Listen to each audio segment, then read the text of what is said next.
'Tis the season to shine with H&M. Discover the holiday collection and find fashionable pieces for your wardrobe or for under the tree. Get inspired and dazzle with this year's glam. From tuxedo styles, bow detailed pieces, impressive prints, and more. From unforgettable looks to unforgettable gifts. With fashion finds to home decor, find it all at H&M. Treat your loved ones and yourself this season. Shop in-store or at hm.com. This episode is brought to you by Vital Farms. Isn't it bullshit to have to question where your food comes from? At Vital Farms, you can trace your pasture-raised eggs all the way back to the source, the pasture. On the side of each pasture-raised carton of eggs, you'll find the name of the farm where your eggs were laid. And when you look the farm up on their website, you'll get a peek at all the sunshine, fresh air, and open space the hens enjoy. Learn more and find out where to buy them at vitalfarms.com. Vital Farms, keeping it bullshit-free. This episode is brought to you by Klaviyo, the platform that powers smarter digital relationships. With Klaviyo, you can activate all your customer data in real time, connect seamlessly with your customers across all channels, guide your marketing strategy with AI-powered insights, recommendations, and automated assistance, deliver experiences that feel individually designed at scale, and grow your business faster. Power smarter digital relationships with Klaviyo. Learn more at klaviyo.com/Spotify. That's KLAVIYO.com/Spotify. Welcome to the Human Capital Innovations Podcast, your go-to source for personal, professional, and organizational growth and development. We hope you tune in often for all things people management, organizational development and change, organizational leadership, and social impact related. Maximize your personal and organizational potential with Human Capital Innovations Podcast.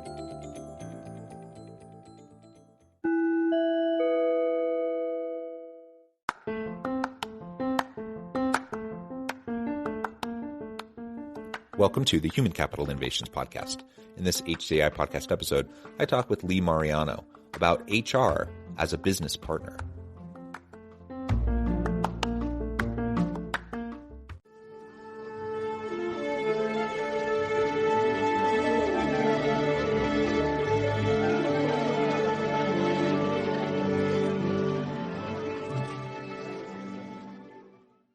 Lee Mariano, welcome to the Human Capital Innovations Podcast. Thank you so much, John, for having me. Yeah, it's a pleasure to be with you today. I'm super excited today as we explore HR as business partner. Now, this is something it's a topic not new, probably to many listeners on the podcast. In fact, many listeners probably have HR business partner as part of their job title or part of their responsibilities, or maybe they did in a past role. That's a fairly common thing in this day and age. But we're going to unpack really what that looks like to have HR as a business partner, as a partner in the business to accomplish the goals of the business. And really, there's a lot there. I mean, there's a lot of different things that we can explore. One of the things we're going to zoom in on a little bit is how HR as business partner can help break through the barriers to get more women into leadership roles, because that's an ongoing battle and challenge. And in the midst of this pandemic, some reports have suggested that we've set women's equality in the workplace and in leadership back a whole generation, which is heartbreaking to hear. And so as much as it ever has been, I think it's a really important topic right now to explore and to try to figure out what we can do as HR professionals to try to better support everyone in our organizations, every member of our team, but also particularly for, those marginalized populations or for women in the workplace, to give everyone truly an equal opportunity. As we get started, I wanted to share Lee's bio with everybody. Lee Mariano has over 23 years of experience directing and leading human resource teams within large and small organizations. She has knowledge and expertise in aligning human resource initiatives with the strategic goals and objectives, as well as providing strategic direction for the full range of human capital functions. This includes an emphasis on employee development, leadership development, talent management initiatives, and others. Lee has extensive experience designing a multifaceted human resources strategy linked to business goals, developing and implementing process improvements in the areas of talent management, organizational development, employee relations, compensation, and implementing a competency-based succession plan and management development initiative. What a wonderful set of experiences and background. It's a pleasure to have you. Anything else you would like to share with listeners before we dive on in? No, that was great. As I was listening to you read my resume, my bio, I was like, wow, I've done a lot over the years. There's a lot that I've done, and another add-on to that, I would say, is that, my passion is coaching female leaders and mentoring them to help them get to that next level. As you mentioned in your opening, John, about, have we set back the progress of women's equality during this pandemic with some of the resignations and some of the women unable or needing to leave the workforce to stay at home. And so that continues to be a passion of mine, is coaching and mentoring women who are moving to that next level to become leaders, and how to keep that strength of that fortitude inside of them to keep going when it seems overwhelming. Yeah, well, that's wonderful. It's very much needed. Thank you so much for making that a focus of your work. And we definitely can explore that and some of the practical things we can do as HR professionals, as organizational leaders, as we go through this conversation today. But before we get there, let's start a little bit more generally, zoom out, and let's talk about HR as a business partner. Now, some of what I shared in your bio, I think actually frames it up quite well. Human resources isn't just, the old personnel management. And, when I was going through school, I don't know, I probably took my first HR class about 20 years ago. And even then it had moved quite a bit beyond, really where it was in the 80s and 90s. But since then it's, the pendulum has continued to swing and, kind of that exponential curve has continued to develop of like, let's get out of just, all of the different components, the managerial and administrative components of HR. Let's get into the transactional HR, the experiential HR, the strategic HR to drive business outcomes. So with that said, like, how else would you frame HR as a business partner? Why is that so important in the modern world of work? Yeah, that's a great question. So as you were talking, the word that kept popping in my head is dress code police and party planner, right? That was the old way of thinking about HR. They were the ones who were considered let's keep a smile on everyone's face people. And over the years, what I've learned and in my experience is that HR, everything we do, everything we touch hits the bottom line of the company, whether it's recruiting the right talent, retaining the right talent, having a strong compensation strategy, having a strong benefits approach and benefit offerings, making sure that we are empowering the managers in order to performance manage their people, right? Everything that we do has an impact, a financial impact on the company. So it's more than just the dress code police, the party planner, the keeping people happy. It's really about embedding HR into the business so that we are no longer viewed as a barrier to success, but we're viewed as a how to get it done. We're going to help you get this done by whatever means necessary. We're the ones that are going to help managers and supervisors learn how to lead and effectively manage their people, right? That's exactly it. That's exactly it. Like, we're going to be in there. We're going to be in the meetings. We're going to be having the conversation. We're going to be partnering with you. It's not just HR standing outside looking in. We're in the room and we're having those conversations. And for me, what it really looks, success looks like for me in a business is when the manager picks up the phone and calls me and says, Lee, I have an issue and I need to walk through this with you. I have a personnel issue that I want to get in front of. And I've heard your conversations. I've heard the manager training. I've listened to your words. And I know I need to get you involved now so that I can handle this the right way. It builds trust. It's the back and forth. It's the conversation and the dialogue. And it helps empower the managers so they have the tools and the resources to better manage their team, which then helps them become better leaders. So it's really about, yes, the transactional has to happen. The day-to-day has to happen.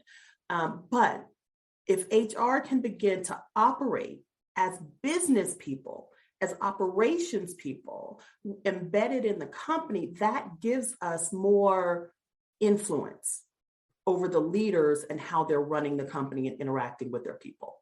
Yeah. And for years, I mean, from the first time I ever taught an HR class at the university, I've always told students that HR it's not like these people who are in HR over in this department. It's this functional area. They do HR, and then we do our management leadership stuff. Like, that's not HR. HR, anyone who manages, supervises, or leads people should be doing HR every day, right?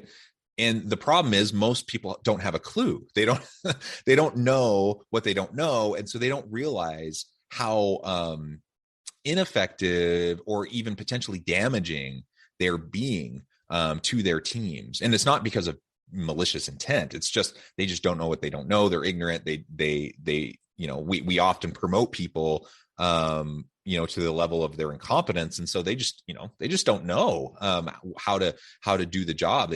I think of The Office all the time. And I always tell people Toby is the poster child, the unfortunate poster child of HR.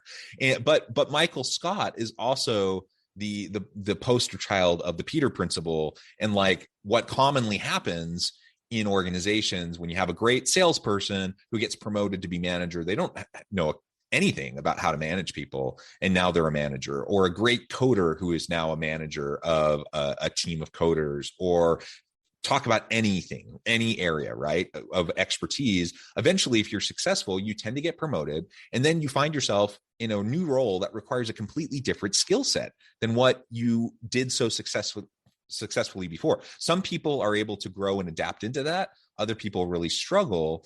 And one of the big differences is how much support is there in the organization for this person in their new role. Now, in the show The Office, you have Toby, who's like in the back corner, he's the separate HR person. He's the fun police, right? He's the one saying no. And it's just kind of exactly the caricature of what you were just describing a few minutes ago. That's what Toby in The Office is. And that's how Michael Scott's adversarial relationship with Toby in The Office is portrayed, right? And that's unfortunate. That's not the way it should be at all. And if we're talking about HR's business partner, they're going to be involved in all those conversations. They're going to be involved in helping the Michael Scotts of the world actually learn how to be better managers. And one of that, part of that, when you say, promoted to their level of incompetence, what I found is that promotion, going to that next level, is seen as the end game. It is always viewed as, this is what I'm supposed to do in an organization. If I move up, if I go to that next level, I have no recourse. I can't self-select out and still be successful as an individual contributor.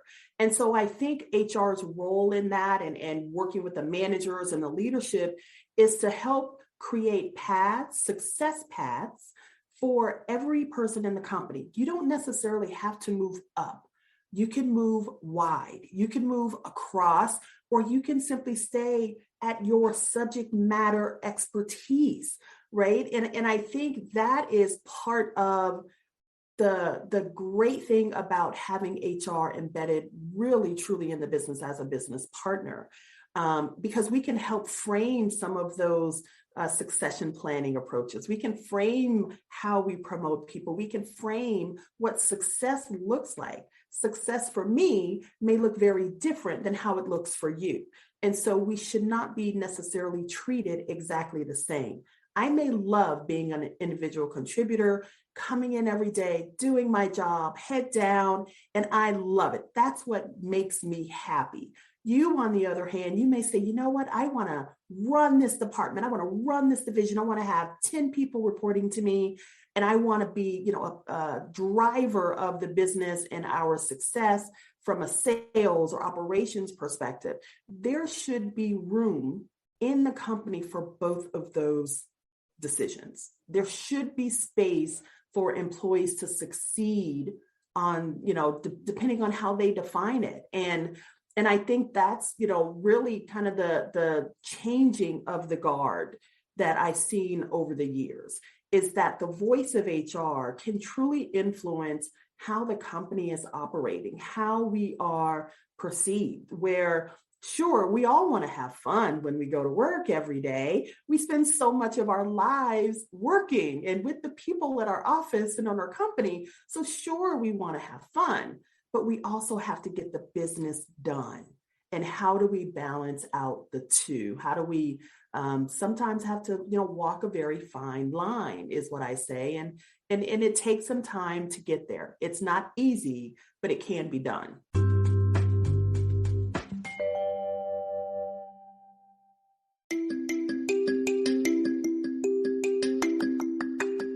I'm excited to announce the publication of my new book from HCI Press, Bluer Than Indigo Leadership: The Journey of Becoming a Truly Remarkable Leader.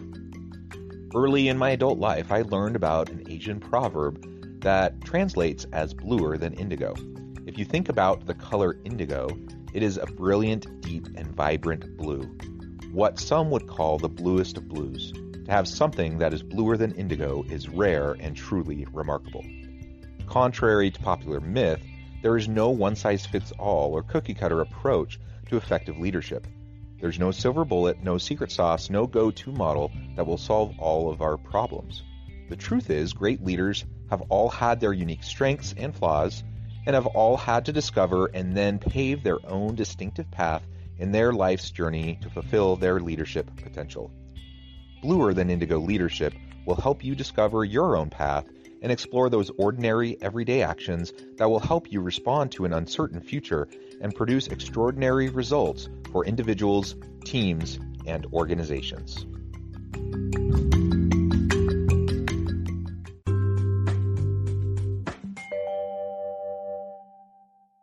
And it's not an either or, right? Like, you can do both. It doesn't need to be this adversarial relationship, but you do need compliance. And so, sometimes these things, the tension, people get frustrated, but we can get past that as we move into more transformational and strategic approaches. Yes, the compliance work needs to happen. Yes, we need documentation. Yes, we need paperwork. Yes, we have systems, processes, procedures, all that stuff. Yes. All that stuff has to happen, but you can still do all those other things, and you can have a business that's high performing, very successful, a great team that's getting stuff done. And you can have a team that genuinely enjoys each other's company, who has fun with each other. In fact, the two go hand in hand, and you tend to have, when you have both, it tends to be the best possible of all outcomes. And so, absolutely to everything you're saying, yes. And we just need, in some cases, to continue to shift the mentality, either within ourselves or the people within our HR team, but also, with individuals throughout the organization, because depending on the organization, the history, the culture, you might have pockets of resistance. You might have people who really don't get the vision of how HR will actually help them do their jobs better, help them to improve, help them to accomplish the business of the organization better. So that's an ongoing battle, I think, an ongoing process. Let's zoom in now. So there's many things we could zoom in on, but because we already talked a little bit about women in leadership, let's zoom in on that as a particular example of as HR, as a business partner, how can we go about helping leaders throughout the organization better understand how they can be allies and advocates for females in their team, within their workspace, so that there are more opportunities and truly equality and equal opportunity for females, males alike, and really, I suppose, any other diverse population. Yeah, that's a great question. And so what I've done in the past is, and it really aligns with the succession planning that I've done from a strategic perspective, and also internally, within the organization, mentoring and coaching and giving opportunities, is I set up scenarios where it's not just the leader of the organization that is front and center, but I work with the next level managers in order to identify the very strong, high-performing people, male, female, whatever, so on and so forth, that can then be presenting ideas, that can give updates to the company. So one, it gives them visibility to not only the leadership of the company, but other employees, so they can be identified as a subject matter expert in their industry. It's a rotational assignment. So not one person is always the one who's giving the presentation. So if you have 5 top performers in your organization or in your team, then all 5 of those should have the ability to provide an update or a debrief and get visibility in front of the leadership team, because it gives them equal footing, right? And then also, as we work on special projects within the organization, taking the person out of it and look at the skills that they bring. Whether someone has maybe it's a language skill, or maybe they have a hard to find technical skill. A lot of my experience in HR has been in companies that focus on technology. And whatever it may be, there is a heavy contingent of males in the technology field in the companies that I've been in, less so on the female side. And so what I do is I would look at the skills of the people within the organization, right? And I would bring forth the skills. It's not necessarily I manager like that employee. It's going to be HR manager, HR director to the manager. Let's highlight the person with the skills. And that takes somewhat, the personal component out of it. It takes the selection of my favorites out of it, and it then focuses on the skill. So that the people with the right skill set, the talent, maybe they've worked on a special project, they've worked with the company for years, they are the ones pushed to the front. Personal preference is not the component, because when you have personal preference play into the decision, if a male manager has to select someone who can have that conversation with the executive team, more times than not, they may pick a male employee, regardless of whether or not that employee is the right person. And so again, that goes to the embedding HR into the decision process, where you try and make it as objective as you possibly can based on the skills of the person, the talent, the knowledge that they bring to the table, and then you give opportunity across the entire organization. And that then, what I found over the years is you begin to see minority employees, you begin to see women employees rise to the top, because you have that objective selection of the people who are the right fit with the right talent, getting the visibility. And it's like turning a ship. I'm former Marine Corps, so I always talk about turning the Navy ship.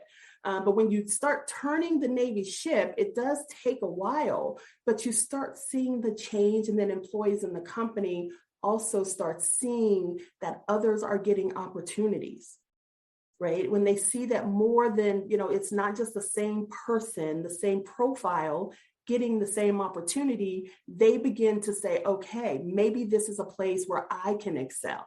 Maybe this is a place where I can start to shine. And then they put themselves out there as, someone who may want to be on a special project, who may want to do an internal transfer to another team. And that's where you begin to see that shift in the organization, where it becomes a much more dynamic, much more fluid and flexible company and a team, where people realize there are opportunities, and they are no longer held down. They are no longer held back, that they can really rise up in the organization. And that's where you get people really being satisfied with their career and their career growth and their professional development. So those are some of the things that I've done. Yeah, I love it. Great example, great insights. And the bottom line is for a seasoned and experienced HR professional who can go and have those conversations about the very action-oriented, practical things that individual supervisors, managers, leaders can do proactively within their teams to make sure that there truly is opportunity for everyone, so that you're minimizing the biases, the implicit biases that people may have. You're making things more, taking away subjectivity, making it more objective as much as possible, truly promoting people with capability and creating an environment where people recognize true opportunity. We know there's lots of research that shows, men tend to apply for stuff they're not even qualified for, and women tend to self-select out and take themselves out of the equation way too early, even when they're very capable and qualified. And so a big part of this is just we have to reinforce over and over and over again, helping people recognize, helping people to see themselves in these types of roles and to realize that, there is a place for them. There's an opportunity for them in the future, and they can grow into that opportunity. I think all of that's super important. All of this, these are the things that HR business partners can and should be helping the organization to do better. All aspects of diversity, equity, and inclusion, not just women in leadership, but all aspects of diversity, equity, and inclusion, but so many of the other areas that have also come up during our conversation today. Well, Lee, it has been a pleasure. I note the time. I'm going to have to let you go in a few minutes here. But before we close, I wanted to give you a chance to share with listeners how they can connect with you, find out more about your work, and then give us a final word on the topic for today. Absolutely. So I would love to hear from anyone who would like to continue the conversation. I, of course, can be reached on LinkedIn. Just look up my name, Lee Mariano, and I am right there front and center. I also offer coaching and mentoring, confidence coaching, leadership coaching, and also communication and public speaking to women and men who are looking to level up their skills. And I can be reached on my website at alexadomcoach.com. And you can reach out to me there and see my offerings. But of course, I'm right on LinkedIn, and that is one of the easiest ways to reach me. And you can send me a chat, and I can definitely continue that conversation. And I would say, kind of to close out, this conversation is important. I have been, as you said in my bio, I've been in HR for, 23 years now, going on 24. And there is the perception of HR that we must actively work to change on a regular basis. The definition of what HR is today is not what it was 20 years ago. And we as HR professionals must evolve and change as well. We're no longer allowed. I think that's where we sometimes fall down. We're no longer allowed to sit back and simply be observers to the business running without us and then stepping in when there's a fire. We must change and evolve and be right there next to the business leaders, the managers, the operations, working with them so that we don't get to the point where a fire is happening. Or once the smoke starts, the manager is already equipped with the knowledge that you've given them and you've helped them with, so they know how to get in front of it. So being a casual observer to the business is not going to serve us well in the future. We absolutely must be strategic business partners to the leadership, to the business, in order to help the business succeed. Amen. Well said. I completely agree. Lee, it has been a real pleasure talking with you today. I encourage listeners to reach out, get connected, find out more about what Lee can do to help you. And as always, I hope everyone can stay healthy and safe, that you can find meaning and purpose at work each and every day. And I hope you all have a great week.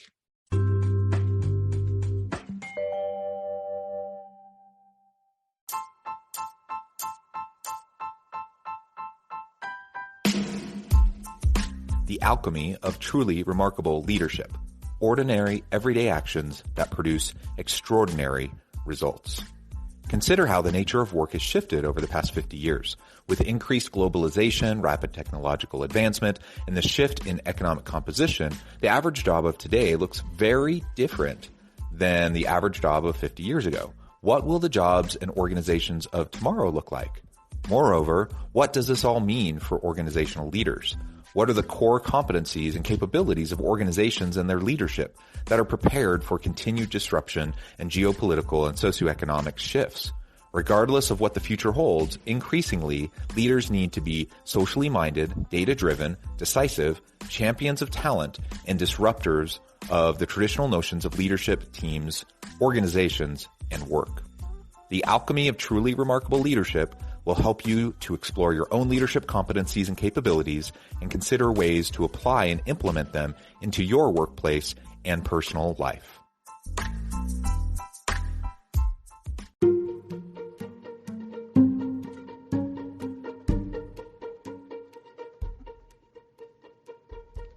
Check out Human Capital Innovations magazine, Human Capital Leadership. Human Capital Leadership is a free, interactive e-magazine with the mission to help individuals, leaders, and organizations find innovative approaches to maximize their human capital potential. We publish issues quarterly in August, November, February, and May. Take a look at the latest issue and let us know what you think.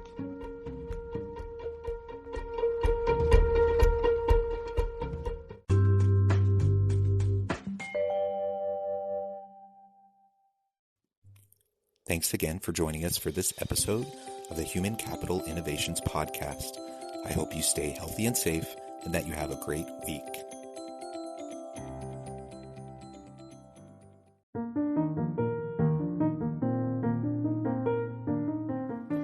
Check out our new weekly LinkedIn newsletter, Alchemizing Human Capital, exploring industry trends via original research and interviews with executives and thought leaders from across the globe. We look forward to having you join us.